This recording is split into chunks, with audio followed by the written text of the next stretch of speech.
কাশ্মীরের পেহেলগাঁয়ে জঙ্গি দমন অভিযানে নিহত সেনা জওয়ান ঝন্টু আলী শেখের পরিবারের সঙ্গে সমবেদনা জানিয়ে সাক্ষাৎ করলেন চিকিৎসক তথা সমাজকর্মী আব্দুল করিম। রবিবারের দিন নলহাটির কয়থা গ্রাম থেকে তিনি তার হিতাকাঙ্ক্ষীদের সঙ্গে নিয়ে নদিয়া জেলার তেহট্টর পাথরঘাটা গ্রামে নিহত সেনা জওয়ানের গ্রামের বাড়িতে পৌঁছান।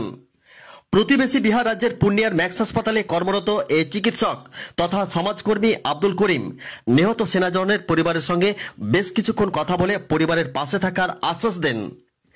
একই সঙ্গে সেখান থেকে চিকিৎসক আব্দুল করিম পরিবারের প্রতি সমবেদনা জানিয়ে নিহত সেনা জওয়ান ঝন্টু আলী শেখের কবর জিয়ারত করেন। পরে চিকিৎসক করিম সাংবাদিকদের মুখোমুখি হয়ে জানান, আমাদের স্বচ্ছ অভিযান না করে নিজের মনের স্বচ্ছতার অভিযান করলে দূর হবে ভেদাভেদ, সাম্প্রদায়িকতা। এই অস্পৃশ্যতা নামক ঘোর অন্ধকার থেকে বেরিয়ে আসলে মনের স্বচ্ছতা থেকে উজ্জীবিত থাকবে আমাদের গণতন্ত্র। এদিন নিহত সেনা জওয়ানের পরিবারের সঙ্গে দেখা করার পর নলহাটির বারা গ্রামে কদিন আগে একই সঙ্গে পুকুরি জলে ডুবে 3 শিশুর মৃত্যুর ঘটনায় শোক স্তব্ধ পরিবারের সঙ্গে দেখা করে সমবেদনা জানিয়ে পরিবারের পাশে থাকার আশ্বাস দেন চিকিৎসক Abdul Karim. Bureau report, Nalhati news এক্সপ্রেসের ক্যামেরা থেকে শুনুন বিস্তারিত। অভিযান না করে নিজের মনের স্বচ্ছতা করলে আমার মনে হয় যে সবাই স্বচ্ছ অভিযান হয়ে যাবে। নিজের মনে পরিষ্কার থাকা উচিত যে কোনটা করা উচিত কোনটা করা উচিত না। কেউ পরিচালিত করবে কোনো অর্গানাইজেশন, কোনো ইনস্টিটিউট।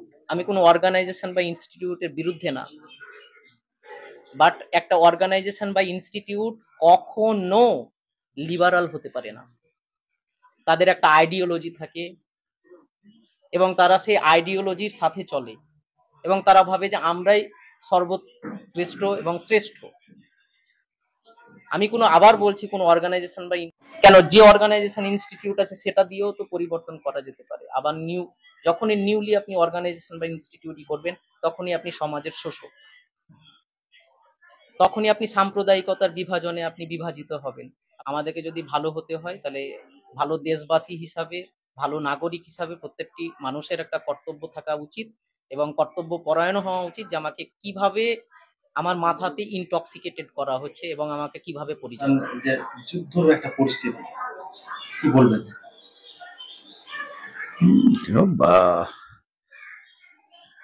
ভারত পাকিস্তানের যুদ্ধ পরিস্থিতি আছে, তার জন্য ভারতীয় সেনা মোকাবেলা করার জন্য হামেশা তৈরি আছে, 24 ঘন্টা তৈরি আছে।